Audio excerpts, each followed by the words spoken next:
ಇವತ್ತು ಬೆಳಗ್ಗೆ Bendigeri police station ವ್ಯಾಪ್ತಿಯಲ್ಲಿ ವೀರಾಪುರ ಓಣಿ ಅಂತ ಹೇಳಿ ಇಲ್ಲಿ ಅಂಜಲಿ ಅಂತ ಹೇಳಿ ಶಿ ಈಸ್ 20 ವರ್ಷ ಹುಡುಗಿ ಅಂಜಲಿ ಅಂಬಿಗರ್ ಅಂತ ಹೇಳಿ ಈ ಹುಡುಗಿ ಮನೆ ಬಾಗಿಲು ತಟ್ತಾನೆ ಇವನು ಆರೋಪಿ ಗಿರೀಶ್ ಸಾವಂತ್ ಅಂತ ಹೇಳಿ ಗಿರೀಶ್ ಅಲಿಯಾಸ್ ವಿಶ್ವ ಸುಭಾಷ್ ಸಾವಂತ್ ಅಂತ ಅರೌಂಡ್ 22 ಇಯರ್ಸ್ ಅವ್ರ ಫ್ಯಾಮ್ಲಿಗೆ ಪರಿಚಯ ಇದ್ದ ಹುಡುಗ ಬಂದು ಬಾಗಿಲು ತಟ್ತಾನೆ. ಬಾಗಿಲು ತಟ್ಟಿದಾಗ ಇವರು ಫ್ಯಾಮಿಲಿ ಹೋಗಿ ಓಪನ್ ಮಾಡ್ತಾರೆ ಬಾಗಿಲು.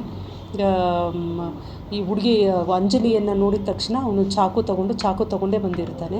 4 ಬಾರಿ ಸ್ಟ್ಯಾಬ್ ಮಾಡ್ತಾನೆ, ಚುಚ್ತಾನೆ ಹುಡುಗಿಗೆ. ಸೊ ಹುಡುಗಿ ಅಲ್ಲೇ ಕುಸಿದು ಬೀಳ್ತಾಳೆ. ಇವನು ಅಲ್ಲಿಂದ ಪರಾರಿ ಆಗಿದ್ದಾನೆ. ಸೊ ಹುಡುಗಿ ಹಾಸ್ಪಿಟ್ಲಿಗೆ ಶಿಫ್ಟ್ ಮಾಡಿ ಶಿ ಈಸ್ ಬ್ರಾಡ್ ಡೆಡ್ ಅಂತ ಹೇಳಿ ಅನೌನ್ಸ್ ಮಾಡಿರ್ತಾರೆ.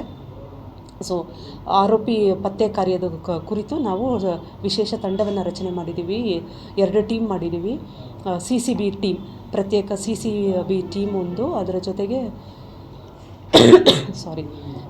ACP ಸೌತ್ ಅವ್ರದ್ದು ಟೀಮ್, 2 ಟೀಮ್, ಪ್ರತ್ಯೇಕ ಟೀಮು ಆರೋಪಿಯ ಹುಡುಕಾಟದಲ್ಲಿ ತೊಡಗಿದೆ. ಅವರು ಪೇರೆಂಟ್ಸು ಕಂಪ್ಲೇಂಟ್ ಕೊಟ್ಟಿರೋದ್ರ ಪ್ರಕಾರ ಕಂಪ್ಲೇಂಟಲ್ಲಿ ಈ ಥರ ಮಗಳಿಗೆ ಬಂದು ನೀನು ನನಗೆ ಪ್ರೀತಿ ಮಾಡಬೇಕು ಅಂತ ಹೇಳಿ ಫೋರ್ಸ್ ಮಾಡ್ತಿದ್ದ ಅಂತ ಹೇಳಿ ಹೇಳ್ತಿದ್ದಾರೆ. ಇನ್ನು ಅದರ ಪ್ರಕಾರನೇ ನಾವು FIR ತೊಗೊಂಡಿದ್ದೀವಿ. ಇನ್ನು ಮುಂದಿನ ಪ್ರಗತಿ ತನಿಖೆಯಲ್ಲಿ ಗೊತ್ತಾಗುತ್ತೆ.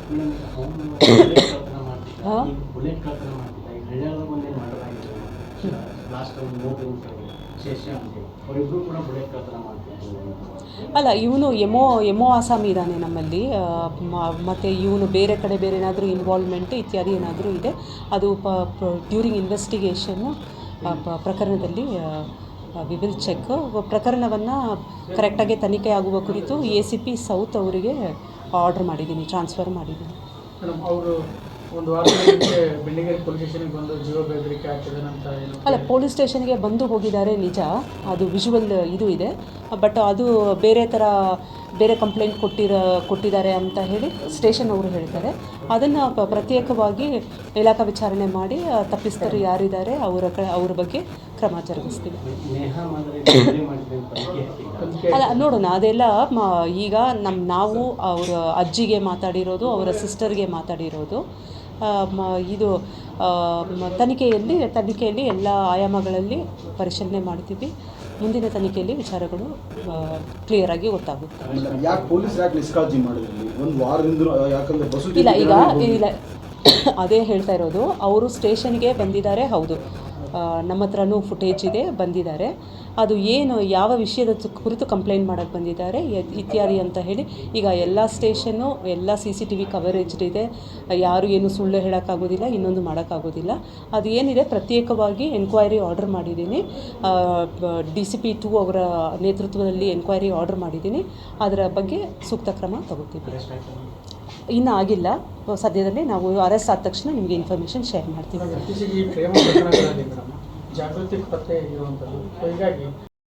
ಹೆಣ್ಮಕ್ಳು ಫುಟ್ಫಾಲ್ ಜಾಸ್ತಿ ಇರುತ್ತೆ. ಸ್ಕೂಲ್ಸ್, ಕಾಲೇಜಸ್ ಆಗಿರ್ಬೋದು, ಹಾಸ್ಪಿಟಲ್ಸ್ ಆಗಿರ್ಬೋದು, ಗಾರ್ಮೆಂಟ್ ಫ್ಯಾಕ್ಟ್ರೀಸ್ ಆಗಿರ್ಬೋದು, ಎಲ್ಲ ಸ್ಟೇಕ್ ಹೋಲ್ಡರ್ಸ್ನ ನಾವು ಈಗಾಗಲೇ ಕರೆದು ಒಂದು ಸಭೆ ಮಾಡಿದ್ದೀವಿ. ಸಭೆಯಲ್ಲಿ ನಾವು ಪೊಲೀಸ್ ಇಲಾಖೆ ವತಿಯಿಂದ ಅವರ ಹೆಣ್ಣು ಮಕ್ಕಳಿಗೆ ಅಲ್ಲಿ ಬರುವಂತಹ ಕೆಲಸಕ್ಕಾಗಲಿ ಓದೋಕ್ಕೆ ಆಗಲಿ ಬರುವಂಥ ಹೆಣ್ಣು ಮಕ್ಕಳಿಗೆ ಯಾವ ಥರ ರಕ್ಷಣೆ ಕೊಡ್ತೀವಿ, ಯಾವ ಥರ ನಾವು ಸ್ಪಂದಿಸ್ತೀವಿ ಅಂತ ಹೇಳಿ, ಹಾಗೆ ಅವ್ರು ಎಲ್ಲಿ ಬರ್ತಾರೆ ಸ್ಕೂಲ್ ಕಾಲೇಜಸ್ಸು, ಅಲ್ಲಿಯ ವ್ಯವಸ್ಥಾಪಕರು, ಓನರ್ಸು, ಹಾಸ್ಪಿಟಲ್ ಆಗಿದ್ದರೆ ಅದರದ್ದು ಓನರ್ಸು, ಫ್ಯಾಕ್ಟ್ರಿ ಮಾಲೀಕರು ಯಾವ ಥರ ಮುತುವರ್ಜಿ ವಹಿಸಿ ಎಲ್ಲರೂ ಸ್ಟೇಕ್ ಹೋಲ್ಡರ್ಸ್, ಎಲ್ಲ ಸಂಬಂಧಪಟ್ಟ ಸ್ಟೇಕ್ ಹೋಲ್ಡರ್ಸ್ ಎಲ್ಲ ಯಾರಿದ್ದಾರೆ, ಯಾವ ಥರ ನಾವೆಲ್ಲ ಒಟ್ಟಾಗಿ ಕೈಗೂಡಿ ಹೆಣ್ಮಕ್ಕಳಿಗೆ ಸುರಕ್ಷಿತವಾದ ಒಂದು ವಾತಾವರಣ ನಿರ್ಮಿಸಬೇಕು ಅಂತ ಹೇಳಿ ಈಗಾಗಲೇ ಒಂದು ಮೀಟಿಂಗ್, ಎಲ್ಲರ ಜೊತೆ ಮೀಟಿಂಗ್ ಮಾಡಿ ವಿಚಾರ ವಿನಿಮಯ ಮಾಡ್ಕೊಂಡಿದ್ದೀವಿ.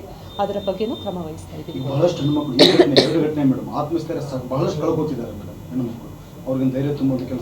ಅಲ್ಲ, that is what I said. ಅಲ್ಲ, ಆಲ್ರೆಡಿ ಅದ್ರದ್ದೊಂದು ಪ್ರೋಗ್ರಾಮ್ ಮಾಡ್ಕೊಂಡಿದ್ದೀವಿ.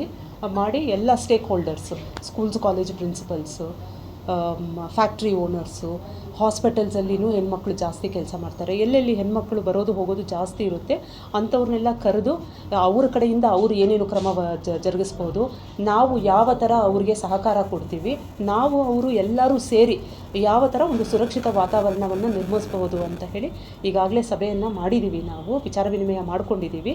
ಪ್ಲಸ್ ಅದರ ಬಗ್ಗೆ ಇನ್ನೂ ಹೆಚ್ಚಿನದಾಗಿ ಕ್ರಮ ವಹಿಸ್ತೀವಿ. ಬೆಂಗಳೂರಿನಿಂದ ಮಂಗಳೂರುವರೆಗೆ ಬೀದರ್ನಿಂದ ಚಾಮರಾಜನಗರದವರೆಗೆ ನಿಮ್ಮ ಸುದ್ದಿ ನಿಮ್ಮದೇ ಭಾಷೆಯಲ್ಲಿ ಕರ್ನಾಟಕ ತಕ್.